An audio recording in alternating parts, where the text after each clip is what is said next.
कैसे हैं आप सभी। मैं आशा करता हूं आप सभी अच्छे होंगे, स्वस्थ होंगे, मस्त होंगे। इस नए वीडियो में आप सभी का स्वागत है। इस वीडियो में हम क्लास 12 का हिंदी का पहला चैप्टर, जिसका मैंने आप लोगों का पूरा चैप्टर पढ़ाया था, उसका लेखक परिचय पढ़ाया था, फिर चैप्टर के बारे में पढ़ाया था, और मैं अब इस पार्ट में आपको लेकर आ गया हूं उसको ऑब्जेक्टिव क्वेश्चन। अगर अभी तक आपने इस चैप्टर का नहीं देखा है सही से, तो जाइए प्लेलिस्ट में उसका वीडियो है, वहां से वॉच कर सकते हैं। आइए इसका मोस्ट VBI ऑब्जेक्टिव क्वेश्चन को हम लोग क्या करेंगे, एक एक करके सॉल्व करेंगे बिना समय को गवाए हुए। ठीक है, तो चलिए इसी के साथ चलिए सबसे पहला नंबर का, जितने भी यहाँ पर प्रश्न दिख रहे हैं सारे के सारे इंपॉर्टेंट प्रश्न हैं, इसलिए आप क्या कीजिएगा, एक बार अच्छे से देख करके बेहतर ढंग से अपने आप में कहीं भी सेव कर लीजिएगा। ठीक है, चलिए सबसे पहले प्रश्न की तरफ चलते हैं हम लोग। पहला प्रश्न देखिए आपके सामने क्या कहा गया है। पहला प्रश्न कहा गया है जी हम लोग के लिए, ध्यान दीजिएगा, मैं थोड़ा सा इसको और ऊपर कर दूं, यहां ध्यान दीजिएगा। चलिए आप लोगों को दिख रहा होगा अच्छे से, चलिए समझिए। बोला गया बातचीत, ठीक है, ऑब्जेक्टिव क्वेश्चन है। बातचीत का क्या है, ऑब्जेक्टिव क्वेश्चन। अब देखिए बात, पहला क्वेश्चन हम लोग का, पहला ही नंबर क्वेश्चन क्या कह रहा है, ध्यान दीजिएगा। फर्स्ट क्वेश्चन क्या कह रहा है हम लोग का, कह रहा है कि बाल कृष्ण भट्ट की रचना बातचीत क्या है। जो बाल कृष्ण भट्ट की रचना है ना, वो बातचीत क्या है, एकांकी है, कहानी है, यात्रा, संस्मरण या ललित निबंध है। मतलब क्या है ये तरह का, क्या एक शॉर्ट कहानी, मतलब छोटी सी कहानी है, या एकांकी मतलब छोटा सा एक एपिसोड है, एक दो ऐसा छोटा सा दम 20 मिनट 25 मिनट का, या कोई कहानी है, या कोई यात्रा कर रहे हैं तो उसके बारे में जिक्र किया गया, या एक तरह का निबंध है। तो याद रखिएगा ये एक निबंध है। क्या है, एक निबंध है। इसका राइट आंसर क्या हो जाएगा, निबंध हो जाएगा। बिल्कुल अच्छे से याद रखिएगा। ठीक है, चलिए नेक्स्ट प्रश्न पर चला जाए। सेकंड नंबर प्रश्न देखिए क्या कर रहा है हम लोग का। सेकंड नंबर प्रश्न कह रहा है हम लोग का, ध्यान दीजिएगा। सेकंड नंबर प्रश्न क्या कह रहा है, सेकंड नंबर प्रश्न कह रहा है कि 2 नंबर की बाल कृष्ण भट्ट किस युग के निबंधकार थे। जो बाल कृष्ण भट्ट जी थे वो किस युग के निबंधकार थे, याद रखिएगा। प्रसाद युग, भारतेंदु युग, द्विवेदी युग या स्वतंत्र युग। याद रखिएगा वो किस युग के थे, तो भारतेंदु युग से थे। किस थे, भारतेंदु युग से। ठीक है, चलिए थर्ड प्रश्न की तरफ चलते हैं, तीसरे नंबर प्रश्न की तरफ चलते हैं। तीसरा प्रश्न देखिए क्या कह रहा है हम लोग के। तीसरा प्रश्न कह रहा है कि बातचीत के मनुष्य के बातचीत का उत्तम तरीका क्या है। अगर मनुष्य बातचीत करता है तो उसका सबसे उत्तम तरीका क्या है, विद्वता से बात करना, तर्कपूर्ण बात करना, भीड़ से बात करना, या आत्मता से बात करना। तो इसका राइट आंसर हो जाएगा डी। इसका राइट आंसर क्या हो जाएगा, डी। ठीक है, चलिए आगे चलते हैं अगले प्रश्न पर, प्रश्न संख्या 4 पर। 4 देखिए, 4 क्या कह रहा है हम लोग का, बहुत ही अच्छे प्रश्न। देखिए कह रहा है कि संवाद में सबसे महत्वपूर्ण क्या है। संवाद में सबसे महत्वपूर्ण क्या होता है, तो तर्क होता है, जिज्ञासा होता है, आत्मीयता होता है, प्रवाह पूर्ण भाषा होती है। याद रखिए आत्मीयता होता है। क्या होता है, आत्मीयता। अगर संवाद किसी से कर रहे हैं तो आपके अंदर वो क्षमता होना चाहिए। ठीक है, संवाद करने का।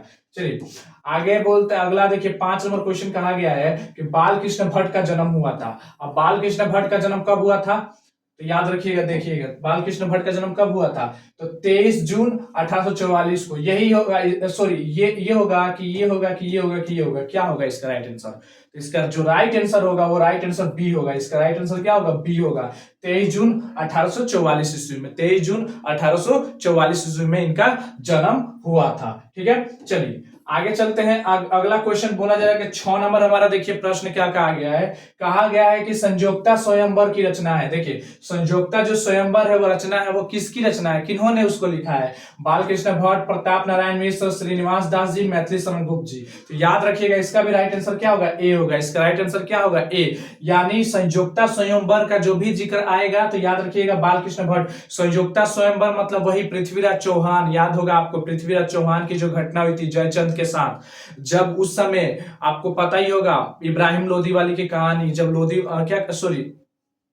इब्राहिम लोधी गलती से निकल गया, मतलब जो बाबर आया था, बाबर के आने से पहले जब ये सब लड़ाई हो रहा था, जयचंद, राणा सांगा उस समय जो थे, लोधी वंश चल रहा था, उसी के समय पृथ्वीराज चौहान भी आया था, जिसमें जयचंद की पुत्री से प्रेम हुआ था, जिसके कारण क्या हुआ था, उसकी लड़की ने जाकर के स्वयंवर में स्वयं से शादी कर लिया था, किससे, पृथ्वीराज चौहान से किया था, माला डाल करके। तो उसी संयोक्ता की बात की, संयोक्ता कौन थी, पृथ्वीराज चौहान की वाइफ थी। ठीक है, और जयचंद की पुत्री थी। उसी पर लिखे हैं। ठीक है, आगे चलते हैं।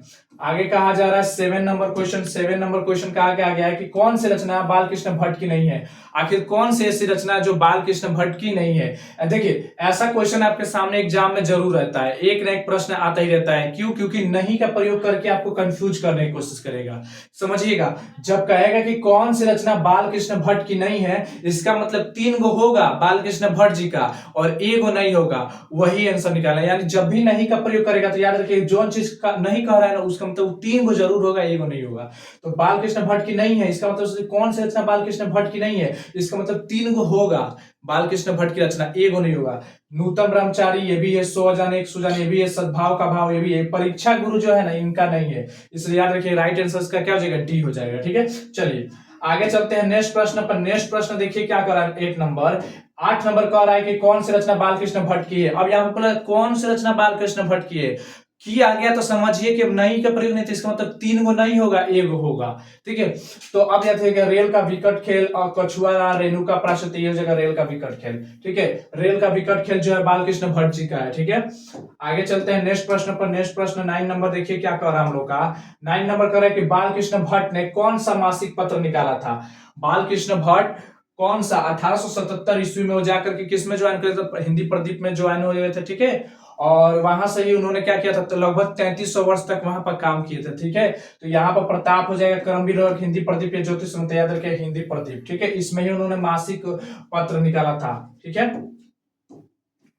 उसके बाद से बोला जा रहा है कि बातचीत बातचीत किस विधा की रचना है, मतलब कौन सी विधा की रचना। विधा मतलब वो किस प्रकार का चीज लिखा गया है, उसमें आलोचना लिखी गई है, गीत लिखा गया, शोध या निबंध। याद रखिएगा निबंध है, क्या है, निबंध है। ठीक है, चलिए आगे चलते हैं 11 नंबर प्रश्न की तरफ। 11 नंबर प्रश्न कह रहा है हम लोग का, ध्यान से सुनिएगा। 11 नंबर प्रश्न क्या कह रहा है कि रॉबिन्सन क्रूसो ने 16 साल के उपरांत किसके मुख से एक बात सुनी। रॉबिन्सन जो क्रूसो थे किसके मुंह से सुना था, तो याद रखिए फ्राइडे संडे एडिशन स्टील, तो याद रखिएगा फ्राइडे, इसका राइट आंसर क्या हो जाएगा, फ्राइडे। फ्राइडे के मुंह से उन्होंने सुना था। ठीक है, आगे चलते हैं अगला क्वेश्चन 12 नंबर देखिए। 12 नंबर क्वेश्चन कह रहा है कि बातचीत शीर्षक निबंध के निबंधकार कौन है। जो बातचीत चैप्टर है उसके निबंधकार कौन है, उसके लिखने वाले निबंधकार कौन है, जयप्रकाश नारायण, मोहन राकेश, नामवर सिंह या बालकृष्ण भट्ट। तो इसका राइट आंसर क्या जाएगा, डी, बालकृष्ण भट्ट जी है। ठीक है, चलिए आगे चलते हैं नेक्स्ट क्वेश्चन पर। नेक्स्ट हम लोग का कह रहा है 13 नंबर। 13 नंबर देखिए क्या कहा गया है।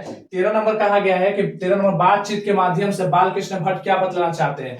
बातचीत के माध्यम से बालकृष्ण भट्ट हमें क्या बतलाना चाहते हैं, बातचीत की शैली, भाषण की शैली, संवाद की शैली, इनमें से कौन। याद रखिएगा बातचीत है तो बातचीत की शैली हमें बतलाना चाहते हैं, वो बताना चाहते हैं कि बातचीत कैसे किया जाता है, कब करना चाहिए, किस तरह से होता है। ठीक है, आगे चलते हैं 14 नंबर क्वेश्चन जो हम लोग का है। 14 नंबर देखिए क्या कहा गया है। 14 नंबर क्वेश्चन कहा गया है, ध्यान दीजिएगा, भट्ट जी को किसने अंग्रेजी साहित्य के एडिशन और स्टील की श्रेणी में रखा है। मतलब भट्ट जी को कौन ऐसा व्यक्ति है जिन्होंने अंग्रेजी साहित्य और एडिशन का स्टील की श्रेणी, मतलब इन दोनों, उनको भी कहा है कि वो एडिशन और स्टील की श्रेणी में आते हैं। तो हजारी प्रसाद द्विवेदी, डॉक्टर नागेंद्र, रामचंद्र शुक्ल और रामविलास शर्मा। तो याद रखिएगा रामविलास शर्मा नहीं होगा बल्कि क्या होगा, रामचंद्र शुक्ल। आप राम से कहीं टिक मत मार दीजिएगा, रामविलास शर्मा, इसका हो जाएगा रामचंद्र शुक्ल। ठीक है, आइए चलते हैं अगले प्रश्न पर। 15 क्या कहते हैं, संख्या नंबर 15। 15 नंबर देखिए क्या कह रहा है हम लोग का। कह रहा है कि बालकृष्ण भट्ट का निवास स्थान कौन सा, मतलब बालकृष्ण भट्ट का जन्म आखिर कहाँ हुआ था, जगह क्या था। तो लखनऊ उत्तर प्रदेश, इलाहाबाद उत्तर प्रदेश, मथुरा उत्तर प्रदेश या बनारसी उत्तर प्रदेश। तो इसका राइट जो आंसर हो जाएगा, याद रखिएगा इलाहाबाद उत्तर प्रदेश में इनका जन्म हुआ था। ठीक है, आगे चलते हैं नेक्स्ट। और 16 नंबर प्रश्न देखिए क्या कह रहा है। 16 नंबर क्वेश्चन कर रहा है कि बालकृष्ण भट्ट ने किस पत्रिका का संपादन किया था। तो याद रखिएगा हिंदी प्रदीप। किस प्रदीप का, हिंदी, एक तरह के न्यूज रिपोर्टर में थे। ठीक है, एक तरह से पत्रिका में थे। ठीक है, समझिएगा एक तरह का नहीं होता है जहां अखबार छपता है, उसी की बात हो रही है। तो हिंदी प्रदीप इन्होंने छापा था। ठीक है, संपादन किया था। उसके बाद से देखिए 17 नंबर क्या है। 17 नंबर क्वेश्चन हम लोग से कहा गया है। 17 नंबर ध्यान दीजिए, कहा है कि बालकृष्ण भट्ट ने हिंदी प्रदीप नामक मासिक पत्रिका कब प्रारंभ किया था, मतलब इन्होंने कब इसको प्रारंभ किया था। 77, 88, 90 या 94, कब किया था। तो 1877 ईस्वी में इन्होंने स्टार्ट किया था। कब, 1877 ईस्वी में। चलिए आइए नेक्स्ट प्रश्न पर चलते हैं। प्रश्न संख्या 18 कह रहा है कौन सा रचना बालकृष्ण भट्ट द्वारा रचित नहीं है। फिर इसमें रचित नहीं है मतलब कि 3 गो होगा और 1 गो नहीं होगा, और वो जो नहीं होगा उसी वही हमारा आंसर होगा। तो कौन सी रचना बालकृष्ण भट्ट द्वारा रचित नहीं है, तो पद्मावती, बेड़ी संगम, मेघदूतम या मेघनाथ वध। तो याद रखिए इसका राइट आंसर जो होगा मेघदूतम हो जाएगा। क्या हो जाएगा, मेघदूतम हो जाएगा। ठीक है, ठीक है, आगे चलते हैं। आगे देखिए अगला क्वेश्चन देखिए 19 नंबर क्या कहा गया है। 19 नंबर कहा गया है कि कौन सा उपन्यास बालकृष्ण भट्ट द्वारा रचित है। इसका मतलब कौन सा उपन्यास है जो बालकृष्ण भट्ट रचे हैं और बाकी 3 को नहीं है। यानी आपको एक ही बताना है कौन सा रचे हैं। मैला आंचल नहीं, गोदान नहीं, 100 अजान एक सुजान, हाँ ये होगा इसका राइट आंसर। ये हो जाएगा 100 अजान एक सुजान, ये हो जाएगा राइट आंसर। ठीक है, सी हो जाएगा राइट आंसर। चलिए 20 नंबर क्वेश्चन कहा गया। 20 नंबर ध्यान से देखिए। 20 नंबर कहा गया कि नाटक के प्रारंभ में होने वाले मंगल पाठ को क्या कहा जाता है।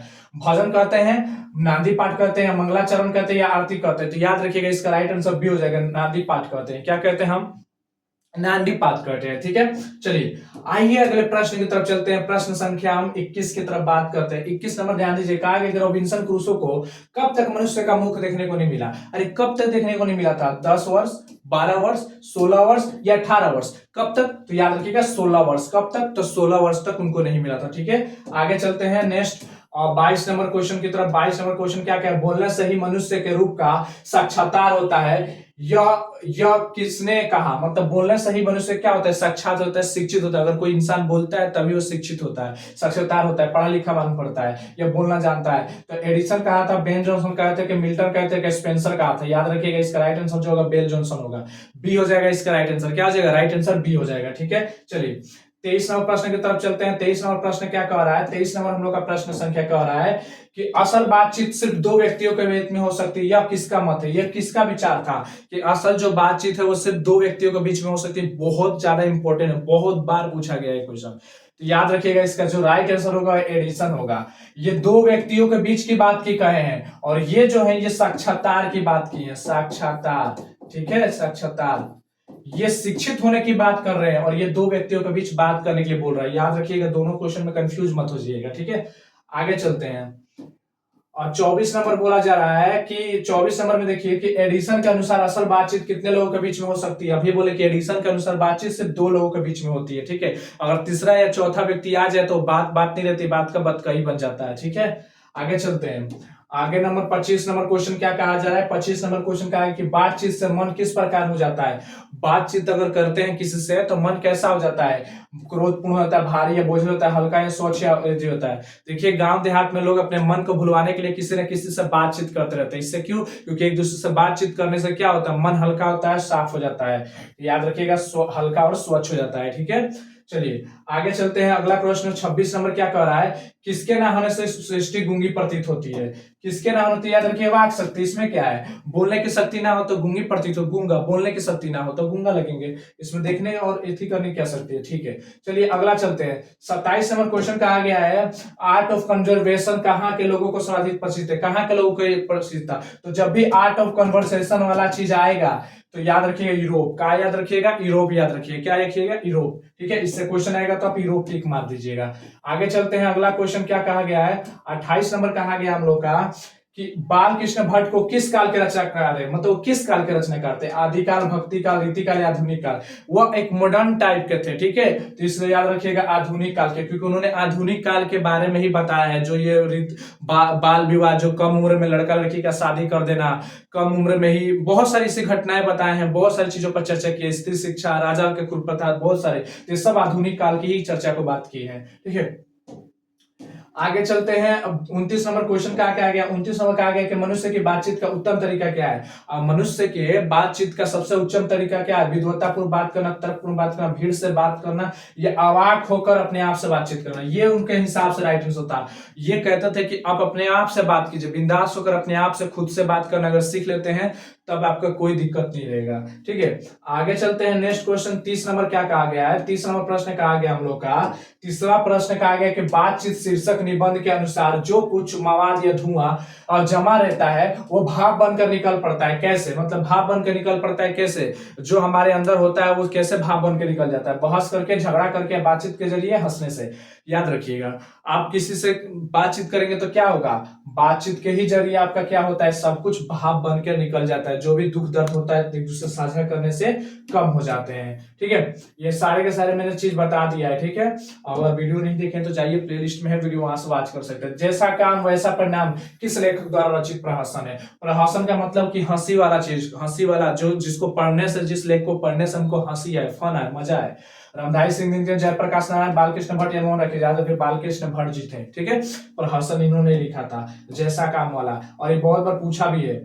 ठीक है, 32 नंबर बोला कि बाल कुछ, अच्छा बाल कृष्ण की कृष्ण दिखाया गया। बाल कृष्ण भट्ट के पिता का नाम क्या था? बेनी प्रसाद भट्ट, बेनी प्रसाद भट्ट, टेनी प्रसाद, ये सैनी प्रसाद। याद रखिए बेनी प्रसाद भट्ट, क्योंकि यहाँ पे ऐसा नाम दिया टेनी, बेनी, टेनी, सैनी, तो आप कंफ्यूज मत हो जाएगा। बेनी प्रसाद भट्ट, उनके पिताजी का नाम क्या था? बेनी प्रसाद भट्ट, उनके पिताजी का नाम क्या था? बेनी प्रसाद भट्ट। याद रहना चाहिए आप लोगों को, बेनी प्रसाद भट्ट। ठीक है, अगला क्वेश्चन है, अगला क्वेश्चन कहा गया कि दमयंती स्वयंवर किस लेखक की रचना है? जो दमयंती स्वयंवर है वो किस लेखक की रचना है? दमयंती जो स्वयंवर है वो किसकी लेखक की रचना है? चंद्रधर शर्मा गुलरी, मलयज का या बालकृष्ण भट्ट, या इसका? तो याद रखिए बालकृष्ण भट्ट जी का है। ठीक है, अभी एक रिपीट किया क्वेश्चन फिर से। चलिए आगे चलते हैं। अगला क्वेश्चन 34 नंबर क्या कहा गया है कि अशिक्षित लोगों की बातचीत को क्या कहा जाता है? अशिक्षित लोगों की बातचीत को क्या कहते हैं हम लोग? ठिठोली, गप, बतकही या मजाक? याद रखिएगा उसको हम लोग क्या कहते हैं? बतकही कहा जाता है, बतकही कहते हैं। क्या कहते हैं हम लोग उसे? बतकही कहते हैं। ठीक है, आइए आगे चलते हैं नेक्स्ट प्रश्न पर। अगला क्या कह रहा है कि स्पीच सुनने वाले के मन में क्या पैदा होता है? अगर स्पीच कोई दे रहा है, भाषण कोई दे रहा है, तो भाषण जो सुनता है उसके मन में क्या पैदा हो जाता है? जोश, उत्साह, या जलन, या मतभेद, या लालच, या इनमें से कोई नहीं। तो याद रखिएगा जोश और उत्साह पैदा होता है जब भी आप किसी का देखिएगा, नेता या किसी का भी जब सुनते हैं ना भाषण, आपके अंदर जोश उत्साह आ जाता है। या किसी भी चीज का, या उसका सुनिए, या आप स्पीच वगैरह जब 15 अगस्त या 26 जनवरी पे, या कभी आर्मी वार्मी के कैंप में देखिए कोई जोश, या कोई भी टीचर या कोई भी एक्सप्लेनेशन आता है, या आईएएस की तैयारी करे तो उसमें कोई आईएएस अधिकारी आकर अपने बारे में भाषण देकर बताते हैं, तो आपके अंदर जोश उत्साह सब आ जाते हैं। बालकृष्ण भट्ट को मोटा मोटी कितना निबंध लिखे हैं? लगभग 1000 के करीब। कितना? लगभग 1000 के करीब। याद रखिएगा लगभग 1000 के करीब। ठीक है, आइए आगे चलते हैं। 37 नंबर प्रश्न का क्या आ गया है? 37 नंबर का आ गया है कि किसके ना होने से सृष्टि गूंगी प्रतीत होती है? तो याद रखिएगा वाक शक्ति के। अगर बोलने की शक्ति ना हो तो ये दुनिया पूरा के गूंगी प्रतीत होगी। डबल क्वेश्चन रिपीट कर दिया। ठीक है, लेकिन समझ लीजिएगा। 38 नंबर क्वेश्चन क्या क्या आ गया? 38 नंबर का आ गया किस निबंध लेखन की दृष्टि से भारतेंदु युग कैसा था?